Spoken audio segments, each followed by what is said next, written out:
家長們有冇試過見到小朋友玩玩具嘅時候氣餒，做功課嘅時候、溫書嘅時候讀極都唔識而產生嘅沮喪呢？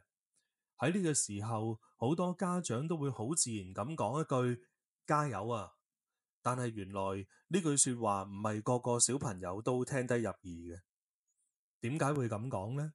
因為有啲小朋友本身佢對自己已經冇乜信心，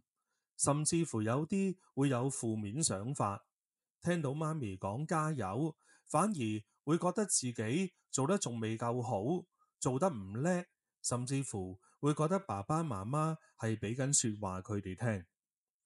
有啲小朋友心入面早就對自己產生咗唔同嘅質疑，覺得人哋睇唔起自己。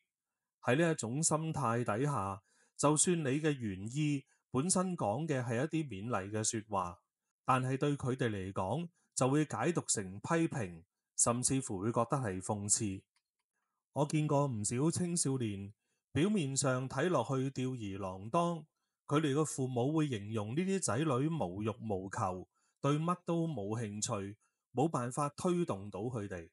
但係其實當我同佢哋傾偈，我就會發現，只係佢哋唔敢俾人見到佢哋自己在乎。如果覺得呢篇文章對大家有幫助，記得按讚支持一下，分享俾你身邊需要嘅朋友，同埋訂閱我嘅頻道，咁樣就唔會錯過其他實用同埋教養嘅資訊。透過分享知識，希望可以幫助到更加多嘅家庭，讓孩子能夠平安快樂咁成長。多謝晒。因為對佢哋嚟講，做咗但係冇人認同，先至係令到佢哋最唔開心嘅事。所以有啲父母會同我講，我已經盡量溫柔同佢傾偈，盡量解釋唔同嘅事俾佢聽，但係我總係覺得我個仔唔在意。其實問題唔係小朋友聽唔到或者唔肯聽，問題係佢哋本身就覺得你唔了解佢。當佢唔能夠感受到你真正嘅關心，咁就算做父母嘅不斷咁同佢講，我係為你好，都會只變成一種壓力。至於加油呢句說話，其實本身係冇問題嘅，只不過喺唔同嘅情景下講出嚟，孩子聽落就會有唔同嘅感受。有啲孩子曾經鼓起勇氣，嘗試努力去改變。連老師都留意到佢哋有進步，但係返到屋企，如果父母稱讚嘅技巧唔好，就會弄巧反拙。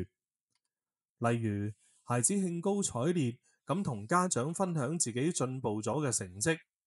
點知家長第一句竟然係叫孩子唔好自滿，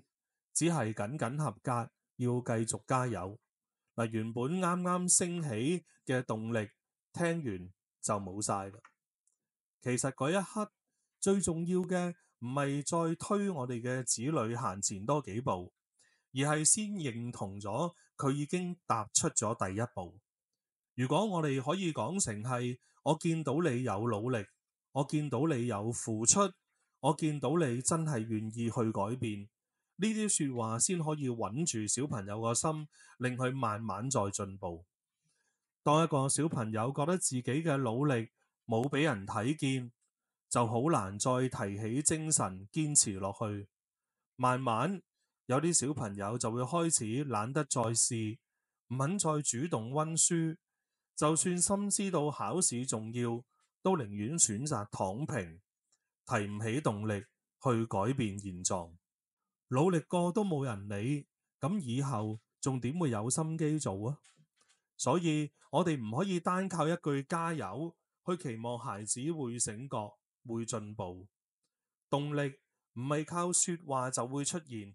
而係靠我哋做家長嘅點樣同小朋友建立翻個聯繫，讓佢知道你做咩我都有留意，你願意去試我就會支持你。所以今日我嘅溫馨提示係唔好等到子女成功咗先至去讚，先至去欣賞，先至去留意。見到子女肯行出第一步，就已經係值得你講一句：我見到你改變，做爹哋嘅好感動。